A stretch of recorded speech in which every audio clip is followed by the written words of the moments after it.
بسم اللہ الرحمن الرحیم۔ ناظرین کرام، السلام علیکم۔ ڈاکٹر ضیاء الحق شمسی آپ سے مخاطب۔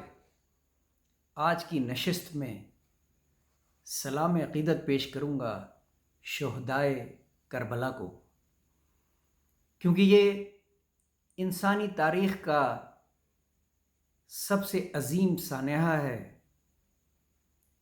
جس کا سوگ نہ صرف پچھلے 1400 سال سے جاری ہے بلکہ تا قیامت جاری رہے گا، اور یہ امت اپنے کیے پہ شرمندہ رہے گی اور سوگ بھی منائے گی اور خراج عقیدت بھی پیش کرے گی۔ عرض کیا ہے، امت کا ہے سلام شہدائے کربلا کو، امت کا ہے سلام شہدائے کربلا کو، کیسا ملا مقام شہدائے کربلا کو، کیسا ملا مقام شہدائے کربلا کو، ملتی نہیں مثال تاریخ میں جس کی، بے شک ملتی نہیں مثال تاریخ میں جس کی، جنت میں لیا گود شہدائے کربلا کو، جنت نے لیا گود شہدائے کربلا کو۔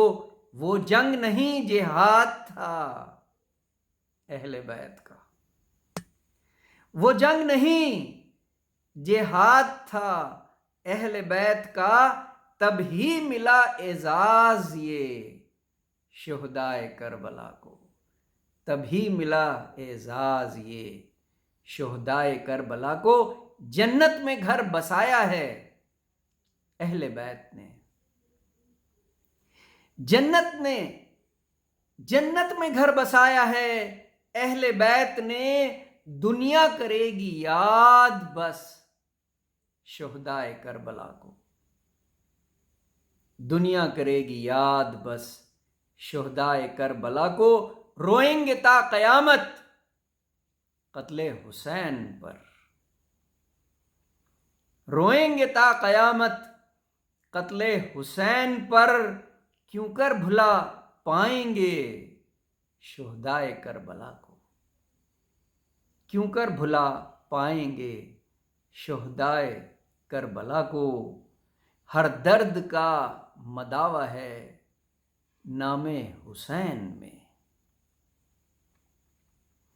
ہر درد کا مداوا ہے نام حسین میں، دیں گے جواب کیسے شہدائے کربلا کو، دیں گے جواب کیسے شہدائے کربلا کو۔ صدیاں گزر گئی ہیں پھر بھی تازہ ہے زخم میرا، صدیاں گزر گئی ہیں پھر بھی تازہ ہے میرا زخم، تبھی ملا اعزاز یہ شہدائے کربلا کو، کیسا ملا مقام یہ شہدائے کربلا کو، جنت نے لیا گود میں شہدائے کربلا کو، دنیا کرے گی یاد بس شہدائے کربلا کو۔ بہت شکریہ، اللہ حافظ۔